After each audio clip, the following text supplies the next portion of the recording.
ताज्या घडामोडींसाठी स्वानंद न्यूजला सबस्क्राइब करा आणि बेल आयकॉनवर क्लिक करा। जबरदस्ती जमिनीचा कब्जा घेतल्याप्रकरणी महेश गायकवाड, राहुल पाटील यांच्यासहित 60 ते 70 जणांविरोधात हिललाईन पोलीस ठाण्यात गुन्हा दाखल झालाय। या जमिनीच्या वादातून आमदार गणपत गायकवाड यांनी पोलीस ठाण्यात अंधाधुंद गोळीबार केला होता।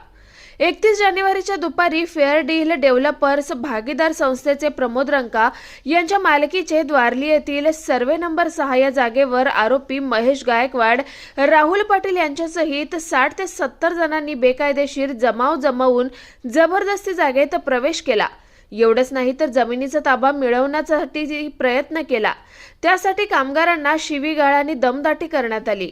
आता या प्रकरणी हिललाईन पोलीस ठाण्यात तक्रारदार जितेंद्र पारिक यांच्या तक्रारीवरून आरोपी महेश गायकवाड, राहुल पाटील, अक्षय गायकवाड, किरण फुलोरे, एकनाथ जाधव, सुनील जाधव यांच्यासहित 60 ते 70 जणांविरोधात कलम 447, 143, 149, 127, 504 आणि 506 प्रमाणे गुन्हा दाखल करण्यात आलाय। पुढील तपास पोलीस करत आहेत। आकाश सहाने, स्वानंद मीडिया, कल्याण। ताज्या घडामोडींसाठी स्वानंद न्यूजला सबस्क्राइब करा आणि बेल आयकॉनवर क्लिक करा।